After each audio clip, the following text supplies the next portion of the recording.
Assalamualaikum warahmatullahi wabarakatuh. Alhamdulillahilladzi hadana li hadza wa ma kunna linahtadiya laula an hadanallah. Asyhadu an la ilaha illallah wahdahu la syarikalah wa asyhadu anna Muhammadan abduhu wa rasuluhu la nabiyya ba'da.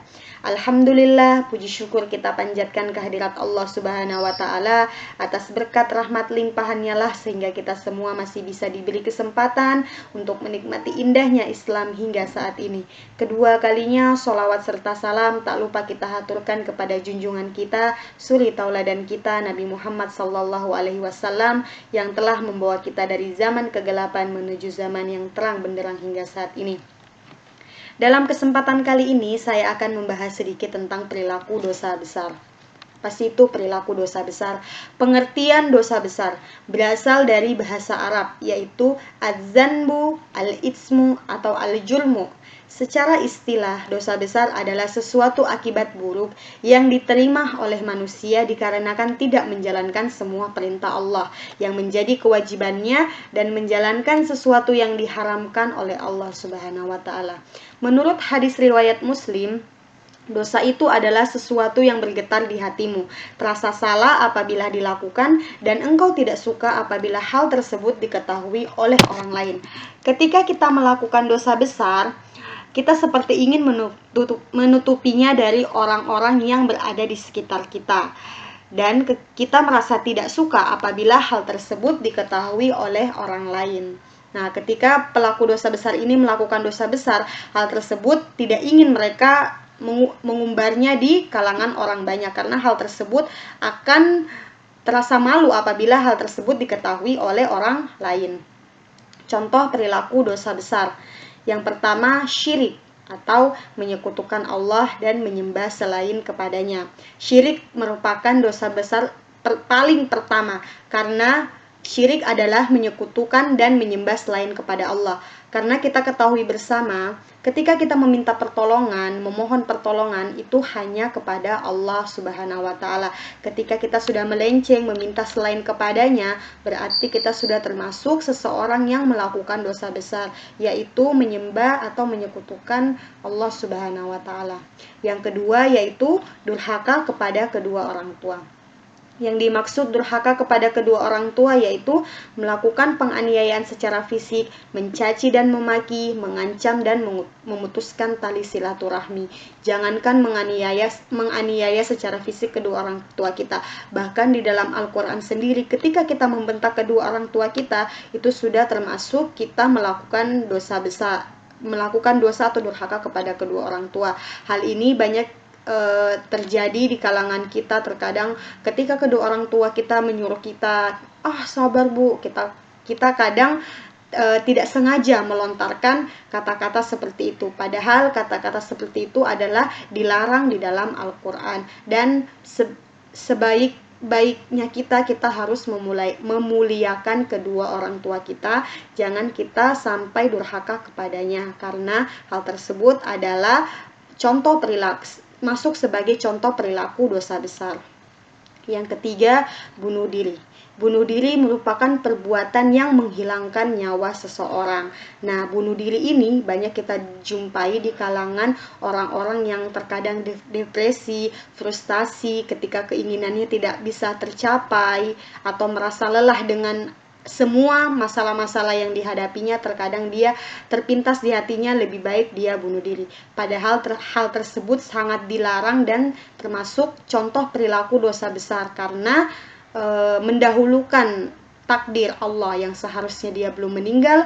Karena masalah-masalah yang dihadapinya, akhirnya dia memutuskan untuk membunuh dirinya sendiri dan mendahulukan takdir Allah, padahal itu tidak boleh. Yang selanjutnya atau yang keempat yaitu berzina. Zina yang artinya melakukan hubungan badan bukan dengan suami atau istrinya. Nah, hal ini banyak kita jumpai di kalangan remaja saat ini. Banyak kalangan remaja saat ini mereka berpacaran terlalu melampaui batas sehingga melakukan hal-hal yang tidak seharusnya mereka lakukan, yaitu dengan berzina atau melakukan hubungan badan belum adanya status sah antara suami atau istri.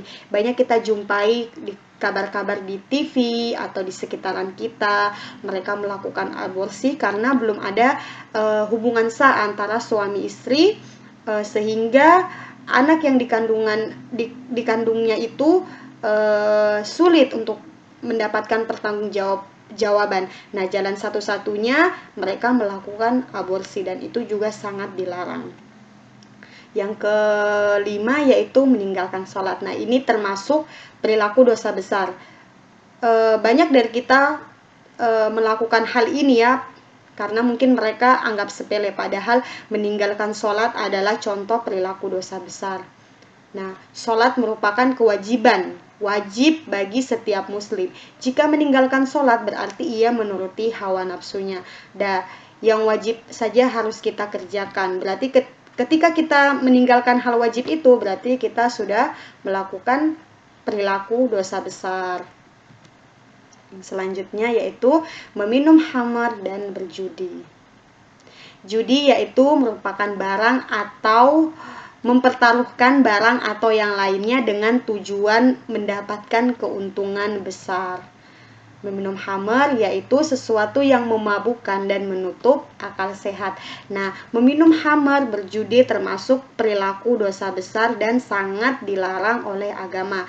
Nah, ini beberapa contoh perilaku dosa besar, yaitu ada syirik, durhaka kepada kedua orang tua, bunuh diri, berzina, meninggalkan sholat, meminum khamar, dan berjudi. Ada 6 perilaku dosa besar. Nah, ketika kita melakukan dosa besar, tidak menutup kemungkinan bahwa Allah tidak akan memaafkan kita. Allah akan memaafkan kita terlepas dari apapun yang telah kita kerjakan. Mau itu kita pernah melakukan syirik, kita durhaka kepada kedua orang tua, berzina, insya Allah Allah akan memaafkan semua kesalahan-kesalahan kita, dengan catatan kita niatkan dalam hati kita bahwa kita tidak akan mengulangi hal tersebut di kemudian hari, dan kita betul-betul tobat dengan taubatan nasuha. Insya Allah Allah maha pemaaf, Allah maha pengampun, Allah akan mengampuni dosa-dosa yang telah kita perbuat. Nah, bagaimana sih cara menghindari perbuatan dosa besar? Nah, yang pertama yaitu selalu mendekatkan diri kepada Allah Subhanahu wa Ta'ala dengan menjalankan sholat, mengaji, mengikuti sunnah-sunnahnya. Insya Allah ketika kita mendekatkan diri kepada Allah, hati kita akan terasa tentram. Yang kedua yaitu percaya dengan sepenuhnya bahwa Allah Subhanahu wa Ta'ala yang memberikan rezeki kepada kita. Yang ketiga, selalu taat dan patuh serta berbakti kepada kedua orang tua. Yang keempat, selalu mendatangi majelis-majelis taklim, tempat ibadah, dan berteman dengan orang-orang yang soleh yang mempunyai ilmu pengetahuan agama yang luas. Dan yang terakhir, hendaknya seseorang selalu menanamkan rasa cinta dan kasih sayang terhadap sesama. Nah, itu tadi materi singkat yang dapat saya sampaikan tentang perilaku dosa besar, pengertian dosa besar, contoh perilaku dosa besar, dan bagaimana cara menghindari perilaku dosa besar. Semoga yang sedikit ini dapat bermanfaat bagi kita semua, dan saya memohon maaf apabila ada kesalahan baik disengaja maupun tidak disengaja. Akhirul kalam, syukron, wassalamualaikum warahmatullahi wabarakatuh.